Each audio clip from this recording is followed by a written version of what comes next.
The story was about a girl who wasn't like other children. She had a special power, but this power has become a curse. The real question now was whether she would be able to face these difficulties and make something of that special gift or not. This story began with Liz sitting in her class when suddenly some ninja-like people attacked her. The class was empty and Liz started fighting them. Her single punch was so powerful that each ninja flew far away as if they were thrown by a storm. She defeated them all, then slammed her hand down with such speed that it caused a huge crack in the wall in front of her. As she moved toward the crack, she saw something that appeared to pull her toward it using her hands. Liz tried to pull her hand away, but the force pulled her back with a loud noise, and she found herself in a place where her life had been ruined because of a dream. Because she was standing in the classroom and everyone was staring at her, while the teacher was scolding her badly. In anger, the teacher threw a chalk at her, but Liz threw it right back toward the teacher. The chalk hit the wall and a crack appeared where it landed. Both the teacher and all the students got scared, and as punishment, the teacher made Liz stand outside the class, where all the children were looking only at her. Then the teacher approached her and told her that such behavior wouldn't be tolerated in school and that she was ruining the school's name. While they were talking, a football came flying from behind and Liz punched it so hard that it burst. She didn't even know that while she pushed the teacher, he ended up getting hurt. The whole school started gossiping about what happened. After that, the teachers called her parents to the school. The parents arrived at the school and the teachers told them that it was just the first day of school, and Liz had already hurt a teacher and damaged school property. The parents explained that Liz was a special child and that she should be given another chance. To this, one teacher responded sarcastically that if Liz was so special, then she should be admitted to a hospital, not a school. Liz got very angry. Ramped, she broke the office gate and stormed out. The main school gate was locked, but instead of waiting, she bent the iron rods and walked out. Liz was walking on the road when she saw an old woman begging near a signal. The light turned green and a truck came rushing toward the woman. Liz quickly ran and placed her hand in front of the truck to stop it, and the truck actually stopped. Everyone continued on their way as if nothing had happened. The truck driver came out and kept wondering how that was even possible. Later, Liz was eating with her mom, but during the meal, they got into an argument. Liz got upset and went to her room, where she started hitting her clothes out of frustration. While doing that, she kept crying and thinking about all the things she had to hear because of her powers. Liz came and sat near her fish and said she should be near the sea. She said someone like her shouldn't just sit in a bowl but should be out in the world. The next day, Liz was on the bus, and when she reached her destination, some older people were playing a game. Among them was an old woman who was so skilled that she was winning on every table. Suddenly, the old woman heard a voice from behind. When she turned around, she saw her granddaughter Liz. She got very happy and introduced Liz to her friends. Before doing anything else, grandmother asked if she could help finish the game first. Liz moved so quickly that all the game tables flew into the air and all the games got ruined. Everyone went home scolding her. The grandmother laughed and said she used to be just as wild in her youth. Then she gave Liz a fish tank and told her to keep her fish in it.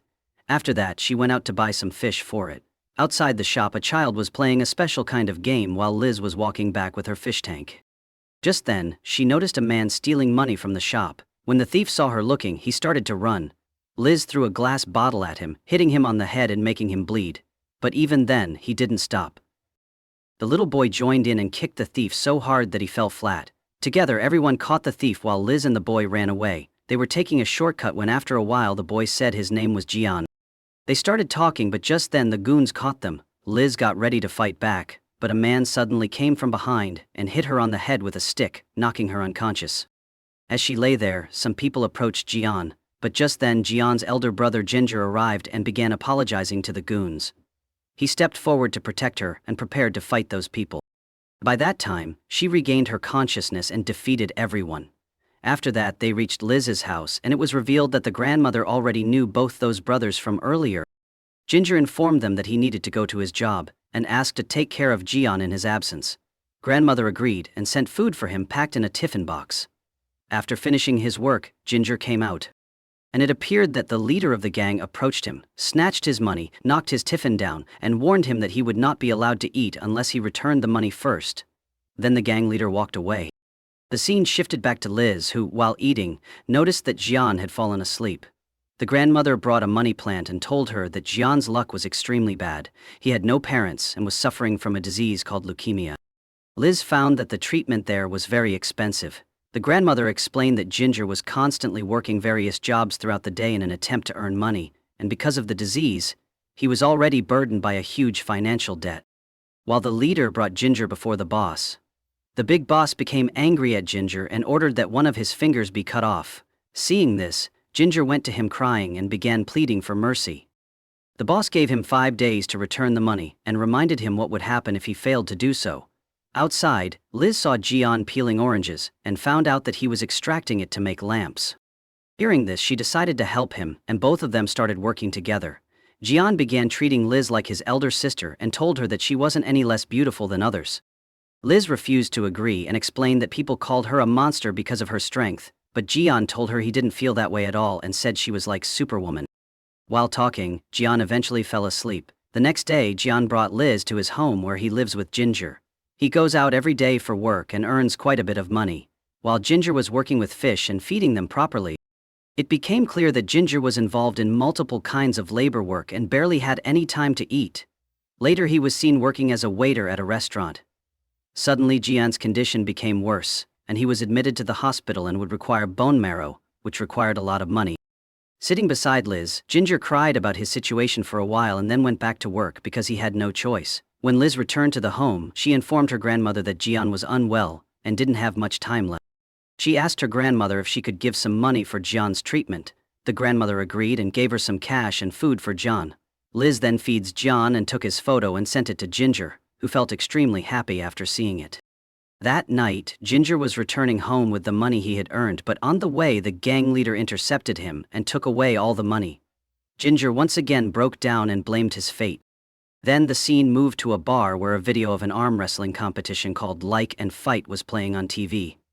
Then Liz realized that if she participated and won, they would have enough money for Jian's treatment. She called Ginger and told him about her plan. When they met, Ginger admitted that Liz could win but reminded her that she didn't have control over her powers. Still, Ginger explained the competition to her, and she began preparing and strengthening herself. It became evident that both of them were starting to fall in love. They went to watch videos of previous matches to understand how she could use her strength more effectively. Finally, the day arrived, and Ginger encouraged her by saying that everything would happen just as they hoped. Over there, we see the big boss who had sponsored this game, and he is talking to someone on the phone saying that everything is under control. Just then, we see the gang leader who walks up to one of the contestants and whispers something in his ear before walking away. In the match, that contestant loses very easily. And from this, it becomes clear that the match is actually fixed, and all the money is going straight into Big Boss's pocket. While Liz reached the venue and went inside to play the test match, she went in confidently without hesitating, and people around assumed and laughed that how can a girl be going to win. However, she ended up defeating the boy standing opposite her, surprising everyone. Then another boy came who was very skilled and intimidating, but she beat him as well and continued advancing, eventually reaching the finals. On the other side, an African boy proudly announces that he has made it to the finals. The final match was scheduled to take place in a few days. But seeing all this, the big boss starts shouting furiously, asking who this girl is who is ruining all his plans. He had bet a huge amount of money on this match, and if he suffered losses because of this girl, he wouldn't spare anyone. So, he instructs his men to find out everything about that girl, Liz. Meanwhile, Liz was resting beside Yayan's bed, and Ginger, seeing both of them together, smiled softly. He notices that Liz is feeling hungry. Ginger went out to get food, but on his way back someone caught him. A man came to him and said that the person Ginger had seen was very important. He threatened Ginger and instructed him to deliberately lose the final match, promising that in return, the boss would clear all his debts. Ginger found himself in deep stress. Then he went back to the place where it was his birthday. Liz had prepared a surprise for him, but Ginger was not happy, and he tells Liz everything and requests her to lose the match, saying that if she does, the boss will forgive all his debt and they'll also get money for Jiangyan's treatment. But hearing this, Liz gets extremely angry and starts yelling at Ginger, saying she would never do something like that.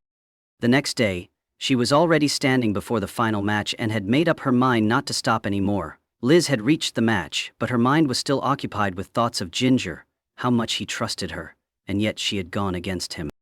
Lost in this guilt, her grip slips for a moment during the match, but then she gathers herself, gives it another try, and ends up winning the match. Seeing this, the boss becomes furious and, in a fit of rage, orders his men to kidnap Jian. Ginger, who was watching everything live on TV, saw all of it unfold, and he ran away from the hospital with Jian into a wheelchair. Due to the deal Ginger had been forced into, the gang leader's men caught Jian and took him away. At night, when Liz returned home with the medal and the prize money, Ginger was already sitting there, furious, and asked why she had let this happen. He blamed her, saying that it was because of her that they took Jian away. This made her so angry, and she reached the gangster's place and she fought off all the gangsters and reached the boss.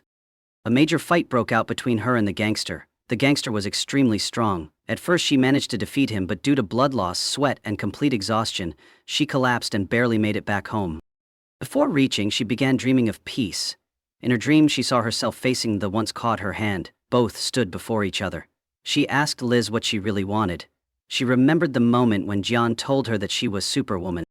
As soon as Liz wakes up, she starts thinking about Jian. Just then, her grandmother tells her to rest as she hadn't slept in 2 days. Meanwhile, on the other side, Ginger looks at Jian's photo and feels sad. He recalls how Jian considers him a superhero and that thought gives him strength. Determined to protect him, Ginger sets off and reaches the boss's hideout. The fight began again. Despite battling the wind and being injured, he fought her way through and managed to reach the boss. At that point, the boss told him that if he managed to defeat everyone, he could take the child away with her. Standing before the final master, Ginger attempted to protect the boy, but another girl stepped in to fight. That girl turns out to be very strong and beats Ginger up badly, leaving him half-conscious. Just then, Liz arrives and within moments defeats that girl. But at the same time, the boss starts escaping with all his men in a bus. Liz takes a shortcut and manages to get inside the bus. She fights off all the goons one by one and defeats them. She even takes down the boss in a fierce fight. And in the end, Jian walks up to the boss and punches him straight in the face, knocking him unconscious. After this, the big boss and his gangster were arrested by the police. Meanwhile, Liz, Yayan, and Ginger were standing together on the beach, enjoying the peaceful view. And with that, their story came to a close.